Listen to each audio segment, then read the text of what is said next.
प्रभाव और बहुत महान वक्ताओं की बातें सुनी है।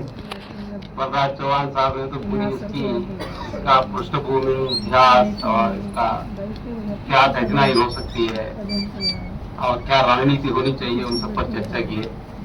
और हमारे आदरणीय कैबिनेट मंत्री जी और बहुत बड़े विद्वान और बहुत बड़े अनुभवी अपने अनुभव के आधार पर आप लोगों के सवाल का जवाब भी दिए हैं और बहुत इंटरेस्टिंग वे में, बहुत कन्विंसिंग वे में अपनी बात रखी है।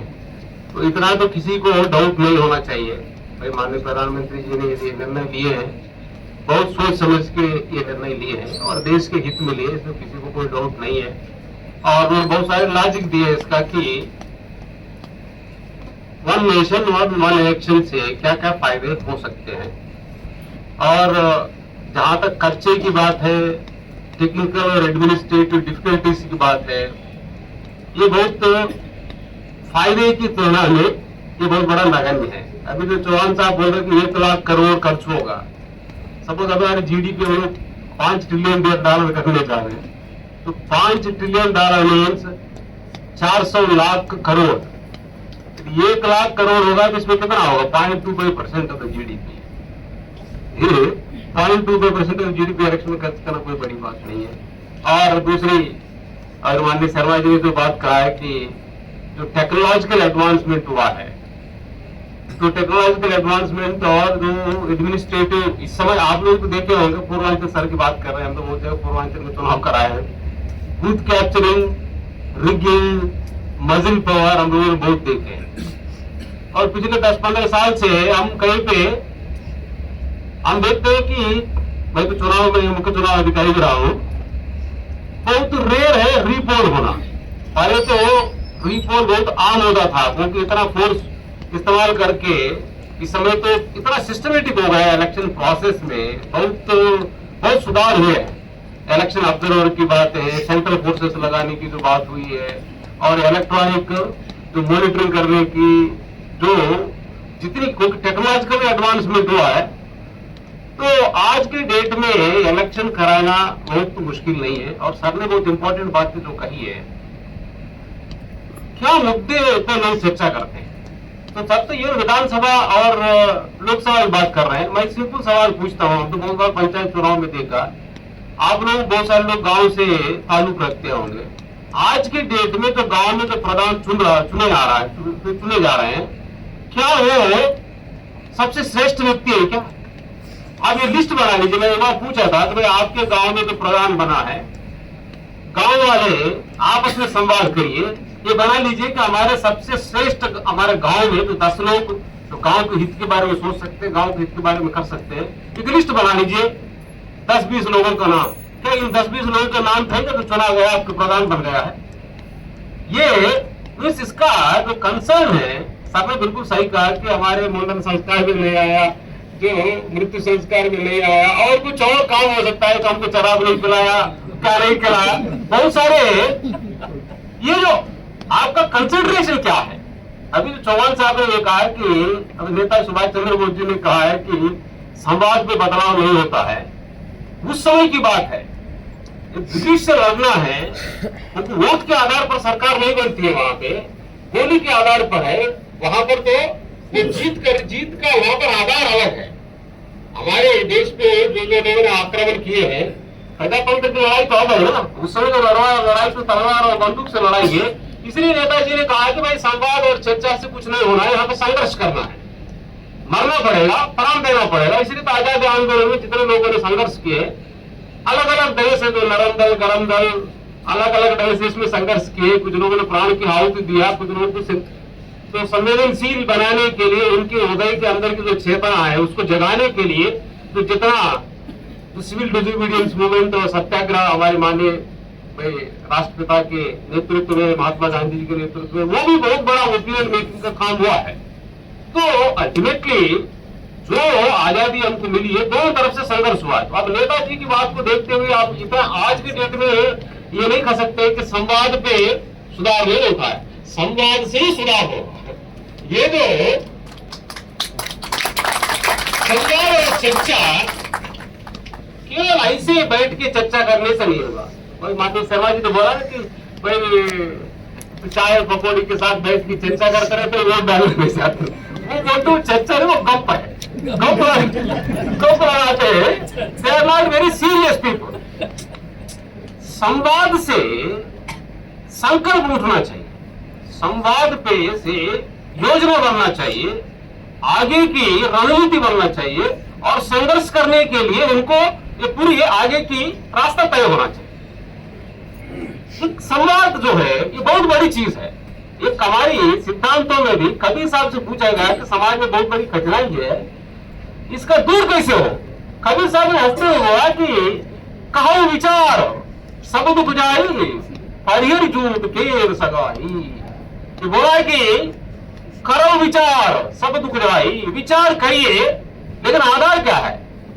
हरिहर जूट केर सगाई, झूठा, झूठे और मक्खा, ये बोलते हैं ना कि झूठ मक्खा और ये कामचोर, वो वाला नहीं। हम तो क्या करें, क्या करना है। हम लोग हमारे तो सबसे बड़ी विकसित देशों में जो जापान है, हम लोग तो जापान की कार्य संस्कृति, वर्क कल्चर के बारे में बात करते हैं। वो तक हर एक लेवल पे वहां पे वर्किंग ग्रुप्स बने हुए हैं, वर्क भी करते हैं और बैठ के भी चर्चा करते हैं क्या सुधार हो सकता है, क्या सुधार होना चाहिए। जो चल रहा है तो बिल्कुल सही बोले कि हमारे माननीय शर्मा जी ने बोला है कि अब तक जो हो रहा है, अलग अलग चुनाव हो रहा है, विधानसभाएं बंद हो रही है, बहुत सारे लोकल मुद्दों पर चुनाव हो रहा है। अब 75 साल बीत गया, आजादी हम तो अमृत काल में चल रहे हैं। कितना सुधार हुआ है, क्या सुधार हुआ है। तो क्या सुधार के बारे में चिंता है।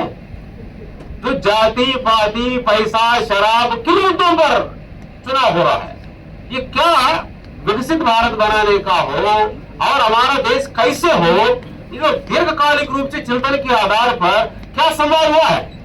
हमारे ऋषि मुनियों के चिंतन के आधार पर हमको संवाद करना पड़ेगा। तुलसी बाबा ने बोला, तो कबीर साहब ने बोला, तुलसी बाबा ने भी बोला है कि कैसे संवाद का कितना बड़ी महिमा है।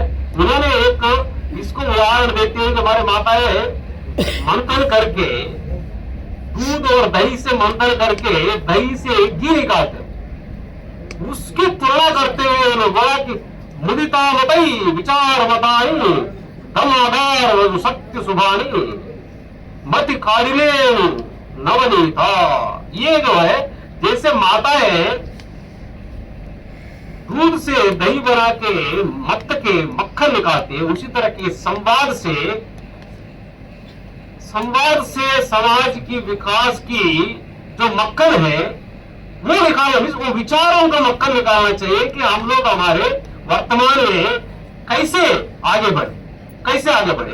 एक और बात, एक और इम्पोर्टेंट बात जो माननीय शर्मा जी ने कहा कि उस पर मैं आप लोगों को थोड़ा मैं सोच रहा था कि क्योंकि उनके पास इतना टाइम नहीं था कि इसमें और इतने गहराई में जाकर हर एक बात के बारे में समझा है। मैं जितने के बाद में बोल रहा हूँ कि मैं सोचूं किसका ये जो है डेमोक्रेसी में केवल चुनाव के दौरान में ही डेमोक्रेसी के बारे में सोचेंगे क्या, उसी दौरान लोकल मुद्दे नेशनल मुद्दे पर बात करेंगे क्या।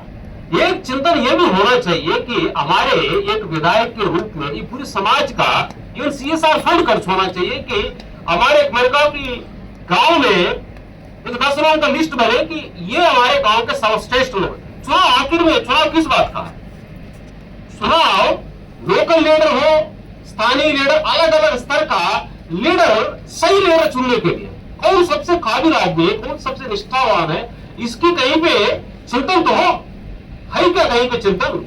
एक मैं चाहता हूं कि हमारे आप लोग यदि इस तरह यूनिवर्सिटीज में चिंतन उठे, आपको ये बात होना भी चाहिए कि लोकल लेवल पे हो या विधानसभा के स्तर पे हो, लोकसभा लेवल पे हो, ये सर्वश्रेष्ठ व्यक्ति ये 50 लोग लिस्ट बनाएंगे केवल पैसे के आधार पर, जाति के आधार पर, गुंडागर्दी के आधार पर, केवल अन्य जो अल्टीरियर मोटिव्स है, ये एक्सट्रेनियस कंसिडरेशन है, उसके आधार पर नहीं, राइट कंसिडरेशन। सर्वश्रेष्ठ व्यक्ति कौन है, कोई यूनिवर्सिटी का प्रोफेसर हो सकता है, बहुत अच्छे श्रेष्ठ लॉयर हो सकता है, बहुत बड़े कौन बड़े श्रेष्ठ लोग हैं। आपको अटल सुशासन पीठ का हमारे बहुत बड़े आदरणीय, बहुत बड़े योग्य और बहुत विद्वान व्यक्ति के नाम पे आप लोगों ने इसको बनाया। आप अब्दुल कलाम आजाद को उठा के प्रेसिडेंट बनाया। अब इमेजिन करिए, अब यदि रूटीन प्रक्रिया में नहीं, किसी व्यक्ति को, योग्य व्यक्ति को किसको बनाना चाहिए, अब आज के डेट में भी बहुत सारी चीजें से हो रहा है। उन्होंने बोला कि मैंने प्रधानमंत्री जी भी उन्होंने बात किया कि उन्होंने अपने गुजरात में एक्सपेरिमेंट किया है कि आज भी बोल रहे थे ना, आजकल भी बोल रहे हैं कि मैं ऐसे परिवारों से नेता बनाऊंगा जिनके परिवार में पुराने उनका कोई ये नहीं कि केवल भाई भतीजावाद के आधार पर या कोई किसी परिवार में राजनीति है तो उसी के आधार पर, ऐसे लोगों को, श्रेष्ठ लोगों को ढूंढ के उनके यहाँ पे लोग नेता बन। यदि समाज में यह काम करे, समाज में कुछ यूनिवर्सिटी स्वयं तय करेगा, यहाँ पे लखनऊ में ये 10 लोग है, हमने ये पूरा इसकी ढंग से परीक्षण करा है। श्रेष्ठ विचार है, श्रेष्ठ व्यक्तित्व है और इनके अंदर की ऐसी इतिहास है, उनका ऐसा ग्रेटनेस है, ये व्यक्ति को यहाँ पर विधायक बनाया जाए तो इस क्षेत्र के विकास के लिए ये ठीक से संघर्ष कर सकता है। तैयार करे, गांव में तैयार करे, क्षेत्र पंचायत में तैयार करे, और एक लेवल पे ये समाज का दायित्व है कि श्रेष्ठ, जहां पर श्रेष्ठ लोग होगा, श्रेष्ठ लोगों के हाथों में ही श्रेष्ठ समाज का निर्माण हो सकता है। श्रेष्ठ लोगों की श्रेष्ठता की चिंतन के बिना अमृतकाल विकसित भारत का निर्माण कैसे हो सकता है? तो श्रेष्ठता की चिंतन कहाँ है? कौन श्रेष्ठ है? कौन सबसे मोस्ट अप्रोप्रिएट व्यक्ति कौन है? मैं चाहता हूं कि आज जो स्पीच में नंदलाल भारती जी ने और बहुत अच्छे प्रोफेसर को बुला के यहाँ पे मैं देख रहा था कि बहुत सारे श्रेष्ठ लोग बैठे हुए हैं। श्रेष्ठता ही पूरे समाज में अमृतकाल और विकसित भारत के सपना पूरा कर सकता है। तो श्रेष्ठता के बारे में चिंतन होना चाहिए, श्रेष्ठता का मानक तय होना चाहिए। ये नहीं कि आजकल तो सर्वे करते हैं कौन जीतता है, कौन खड़ा होना चाहिए उस पर भी सर्वे होना चाहिए। कौन जीतता है उस पर सर्वे हो रहा है, कौन खड़ा होना चाहिए, कौन सर्वे करेगा? यदि समाज में ऐसे लोग तैयार करके से तैयार करके दे देगा, सब लोग मजबूर होंगे, सारी पार्टी ढूंढ ढूंढ के उसी खड़ा करेंगे। ये जो है एक इसकी, इस पर भी मैं चाहता हूं कि आज इस मौके पर हमारा शास्त्र बोलता है, लोक कल्याण इच्छन्ता योगिनः तपो दीक्षाम् उपनिषेधुः ततो राष्ट्रं बलं भोजच्च जातम् तस्मै देवाय नमस्ते। ये वेद की घोषणा है। जब योगी पुरुष निकलता है, हमारे योगी महाराज निकला तो कितना जो गुंडागर्दी कितना खत्म हुआ है, आप सब लोग इसको एहसास कर सकते हैं। राजनीतिक रूप से संघर्ष करना बहुत कठिन काम है। जब योगी पुरुष माननीय प्रधानमंत्री निकला तो कितना संघर्ष है। जहां भी परिवारवाद, सीमित दायरा, संकुचित भाव छोड़ के बहुत बड़े दीर्घकालिक और व्यापक चिंतन के साथ हमारे आजादी आंदोलन के महापुरुषों ने जिस तरह का अग्नि गदकता है, त्याग की अग्नि गदकता है, तपो दीक्षाम् उपनिषेधुः, तप करने के लिए दीक्षा लेते हैं, अपने को वो देश के लिए हालती देने के लिए दीक्षा लेते हैं, बड़ी तपस्या के साथ आगे निकलते हैं। ततो राष्ट्रम बलम वजच्च जातम्, उसके बाद एक्सटर्नल और इंटरनल स्ट्रेंथ पकड़ तैयार होता है। वो केवल बैठ के चाय पकौड़े में केवल कपड़े लगाते हैं, जान लगाते हैं, खून लगाते हैं इसमें। अभी आप लोगों ने मैं अब समाप्त कर देता हूँ, बहुत सारे टॉपिक जाना है।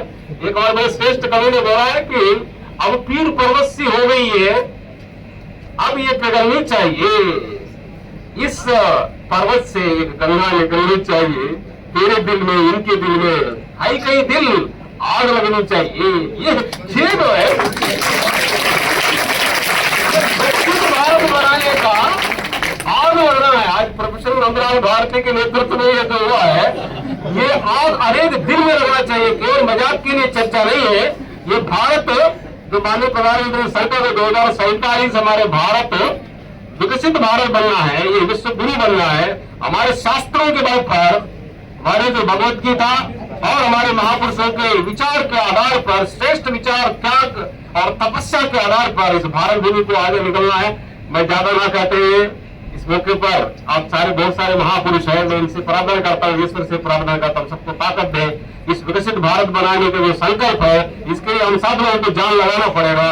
जिस समाज में त्याग तपस्या के साथ आगे निकलते हैं, बहुत बड़ी दृढ़ संकल्प के साथ सभी चीजें बदलते हैं, जरूर बदलेगा। मुझे पूरी आशा है, जो दिख रहा है ये जरूर हम लोगों के सबका संकल्प पूरा होगा, श्रेष्ठ भारत बनेगा और श्रेष्ठ शासन आएगा। सबको बहुत बहुत शुभकामनाएं।